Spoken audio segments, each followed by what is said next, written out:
Hey everybody, so back in 23 and 24, I put out a video regarding some Aftermarket N64 controllers and the legendary Horipad Mini, respectively. Now that some time has passed, I think it's only fitting that we take a look at these guys one last time. I will have timestamps in the description below, so if there's a certain model that floats your boat or tickles your fancy, feel free to skip on ahead. Without further ado, let's start things off with the Captains from Hyperkin. Slightly redesigned tridents with two different breeds of joystick depending on your color scheme. These guys ran for about 20 bucks a pop a few years back, and out of the box, for the price, you got something well built despite slightly stiff face buttons and not being compatible with the transfer pack. Now that some time and many rounds of Mario Party and Smash with the boys have been had, damn Hyperkin, y'all did a fucking nice job putting them together. These spend the bulk of their time in a bin until getting called upon for getting the ever-loving shit kicked out of them, and the only noticeable change is the joystick on the front tune's got a bit of discoloration going, but all the buttons are responsive, as are the sticks. There's a little part of my stupid monkey brain going, the buttons feel a bit less stiff, but memory can be a bitch at times, and this may or may not actually be the case. No signs of drift, and the natural jitter when holding the in-between spots hasn't gotten worse than what it was out of the box. Shooters and minigames that require maneuvering in a precise manner are still the Captain's weakness. GoldenEye and Bad Fur Days multiplayer are doable, but the small size and higher sensitivity of the stick will lead to frustration when trying to aim, and something that requires precise flicks like Icon's Hoop Hurl is, well, it's a bit of a bitch. But even with that, these bad boys are damn near perfect for your N64 night. But if you need something a little more serious, the Horipad-inspired Tribute 64 might be up your alley. Back in 23, these ran for about 20 to 25-ish, and despite the smaller form factor, creamed its higher-priced competitor, in my opinion. Now that it's been subjected to a freaking shit ton of Ocarina of Time along with some other classics, fucking hell, Retro-Bit, y'all worked some real magic on this! For starters, the face and shoulder buttons still feel fresh. All of them are responsive and did not develop any sticking issues, not to mention this had a few small accidental drops with no breaks in the shell or knocking anything else out of whack. But the million-dollar question is, has the stick held up? Flawless victory. No drift, tiny amount of jitter in certain in-between spots, but nothing game-breaking. Unfortunately, as of this video, there's two asterisks. The first, availability as of late is non-existent.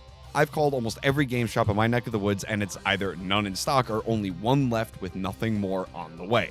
And when going through our beloved series of tubes, on Lord Basil's storefront, the tribute's gone extinct. And unfortunately, things ain't better on Stone Age Gamer or Castlemania.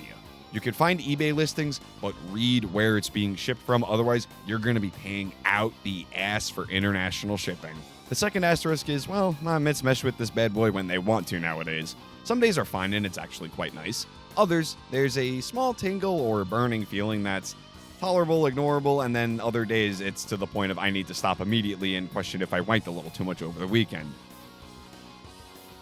It goes without saying, I'm not mad at Retro-Bit for this in the slightest bit. The discomfort is solely on my body, partially shitting the bed because, hello, aging. And the sensations are completely different from the immediate cramps and pains of the unholy Triforce of turds from Retro Fighters. And will we be on hands, if yours are on the larger side, this might not be for you. But even with the asterisks, this guy passed the test with flying colors, and I would definitely recommend this as a budget but not shit replacement for an OG, if you can find one. Big surprise, the Horipad Mini has no problems to report. I really wish there was a way for you to feel this through the screen. From the plastic, buttons, and stick, this just has that fucking Nintendo feel. That doesn't even begin to scratch the surface when it comes to using it. Just by having a slightly bigger and looser stick, aiming and making minor movements are a fucking breeze once you get used to it. It's got a learning curve, which can be a steep one if you're not used to finessing a large responsive boy. But once mastered, you'll have a hard time going back to anything else. In a weird twist, the Mini doesn't give me the weird sensations that the Tribute gives me nowadays, which leaves me confused but not complaining since it just melts in my hands. If your hands are on the larger side, this ain't for you. Your fingers will be all over the place and you might accidentally hit buttons you didn't intend to. When we get to pricing, it's really going to depend on the condition and location of the pad you're looking at, not to mention potential international shippings and customs fees. This is definitely for those of us with a slightly unhealthy love for the 64 and are psychotic enough to shell the dough to play 30-year-old games without needing the joystick equivalent of Viagra. And that's a wrap for the 3-ish year approximately Aftermarket N64 check-in.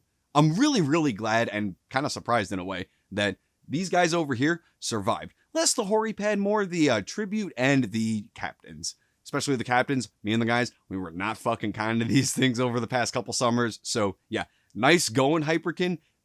Brilliant fucking product. Unfortunately, try not to get screwed with buying a Captain in current year, at least as of this video, because prices have gone up.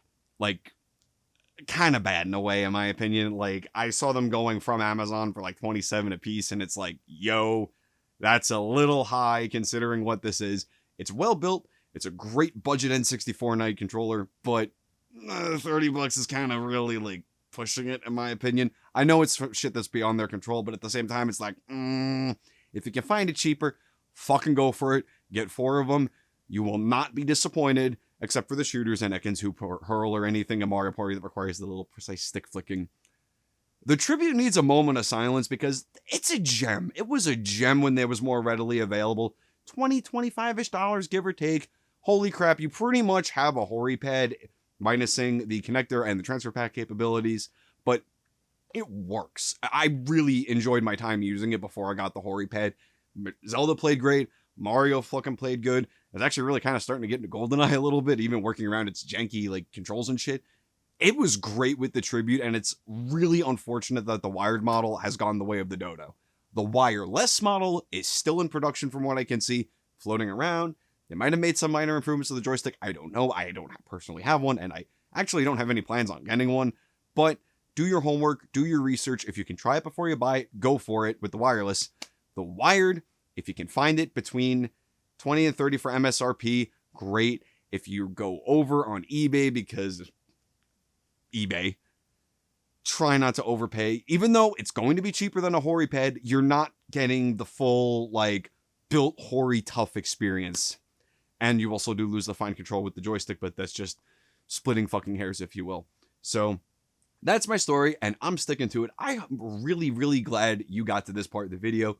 Really means a lot to me, and I also hope that this, the OG64 and Horipad video, and even the other turds I covered from Retro Fighters, gave you some like information that nobody else was giving you, or some entertainment at the very least. So really appreciate it. You're fucking awesome, and I will see y'all soon for something. I truly have no idea what I'm going to be doing, but I have ideas. See ya.